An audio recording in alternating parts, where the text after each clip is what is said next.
కొండా సుష్మిత వ్యాఖ్యలపై ఘాటుగా స్పందించారు పరకాల ఎమ్మెల్యే రేవూరి ప్రకాష్ రెడ్డి.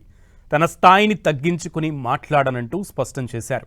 పనిచేసే వారికే టికెట్ ఇస్తారని చెప్పారు Revuri Prakash Reddy. CM Revanth, AICC, TPCC తీసుకున్నదే తుది నిర్ణయమన్నారు రేవూరి. మీరేమో ఇది ఎండ్ అనుకుంటున్నారు, ఇది ప్రారంభం. ఇంకా ముందుకు పోతా అంటే ఎక్కడెక్కడైతే ఎవరినైతే కొంత మనకు వీళ్ళు 100%గా బాగా చేసుకుంటాను, పబ్లిక్లో బాగున్నది అన్నప్పుడు అనౌన్స్ చేసుకుంటూ పోతారు గౌరవ ముఖ్యమంత్రి గారు. అది కూడా విత్ ఏఐసీసీ దృష్టిలో ఉంటుంది, పీసీసీ దృష్టిలో ఉంటుంది. అవన్నీ కొన్ని కాన్ఫిడెన్షియల్ ఇంటర్నల్గా కూడా ఉంటాయి. ఎవరైనా అడగవచ్చు, ఎక్కడ అడగవచ్చు, పీసీసీలు అడగవచ్చు, ఏఐసీసీ దగ్గరికి అడగవచ్చు.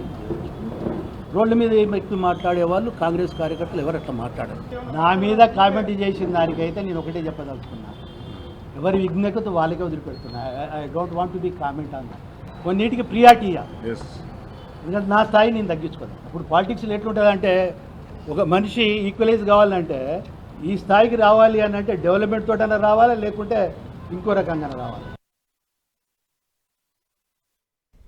కొండా సుష్మిత కామెంట్స్ పై మల్లు రవి స్పందించారు. క్రమశిక్షణలు ఉల్లంఘిస్తే చర్యలు తప్పవన్న మల్లు రవి కొండా సుష్మిత కామెంట్స్ పై వివరణ కోరుతానని తెలిపారు. కొండా సుష్మిత అయినా, రాజగోపాల్ రెడ్డి అయినా పార్టీ చర్యలకు కట్టుబడి ఉండాల్సిందేనన్నారు మల్లు రవి. ఎవరైనా క్రమశిక్షణ ఉల్లంఘించి మాట్లాడితే అది పార్టీకి, ప్రభుత్వానికి నష్టం జరుగుతుంది. కాబట్టి వారు ఏం మాట్లాడారో పూర్తిగా తెలుసుకొని, ఒకవేళ పార్టీ విధానానికి వ్యతిరేకంగా మాట్లాడినట్టయితే మరి క్రమశిక్షణ చర్యలు తీసుకోవటం జరుగుతుందని చెప్తున్నారు. ఇటీవల రాజగోపాల్ రెడ్డి కూడా ఇదే కామెంట్లు సీఎం పైన తరహా చేశారు, ప్రభుత్వం పైన అవినీతి చేస్తారు మంత్రులను కూడా పెద్ద ఎత్తున కామెంట్లు చేస్తారు. కానీ అక్కడ కూడా మీరు చర్యలు తీసుకోలేదు. క్రమశిక్షణ కమిటీ చైర్మన్ గా ఉండి కూడా ఈ చర్యలు చేపట్టకపోవడం ఎట్లా చూడాలి? క్రమశిక్షణ కమిటీ చైర్మన్ అంటే ప్రతి వ్యక్తిని చర్య తీసుకోవటం, సస్పెండ్ చేయటం కాదు. వారు అడుగుతున్నటువంటి వారితో మాట్లాడి ఆ సమస్య పరిష్కారం అయితే అక్కడితో పరిష్కారం చేస్తాం, లేకపోతే అప్పుడు చర్యలు తీసుకోవటం జరుగుతుంది. సీఎం రేవంత్ రెడ్డిపై కొండా సుష్మిత చేసిన వ్యాఖ్యలను తీవ్రంగా ఖండించారు handloom corporation vice chairperson Jakkani Anitha. పరకాలలో కొండా సుష్మిత నోటికొచ్చినట్లు మాట్లాడుతోందని మండిపడ్డారు. కాంగ్రెస్ పార్టీ ముఖ్యమంత్రి రేవంత్ రెడ్డి గురించి మాట్లాడడానికి ఆమె ఎవరని నిలదీశారు. ఆమెకు కాంగ్రెస్ పార్టీలో సభ్యత్వం ఉందా? ఆమెకు ఉన్న పదవి ఏమిటి?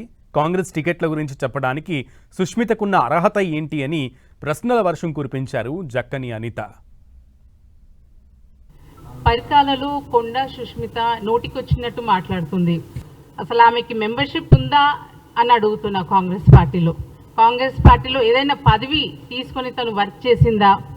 ఆమె అసలు కాంగ్రెస్ పార్టీ నాయకురాలేనా? కాంగ్రెస్ టికెట్ గురించి చెప్పడానికి ఆమెకి అర్హత ఏముంది? అసలు ఆమె ఇండిపెండెంట్గా పరకాల నాదే అని చెప్పుకొని మాట్లాడుతుందండి. ఆమెకి రాసి ఇచ్చినట్టు, ఏదో వాళ్ళ ఫ్యామిలీ నుంచి వచ్చినట్టు మాట్లాడుతుంది ఆవిడ. She is doing independently, she is speaking. ఇది మొదటిసారి కాదు, ముందు చాలా సందర్భాల్లో అలాగే మాట్లాడింది. ప్రతిసారి మేము ఊరుకున్నాము, బట్ ఈసారి మటుకు మేము ఊరుకోము. మళ్ళీ ఇలాంటి మాటలు ఆల్రెడీ మా కార్యకర్తలు చాలా కోపంలో ఉన్నారు. ఆవిడ ఎక్కడ కనబడితే అక్కడ తన్నడానికి రెడీగా ఉన్నారు.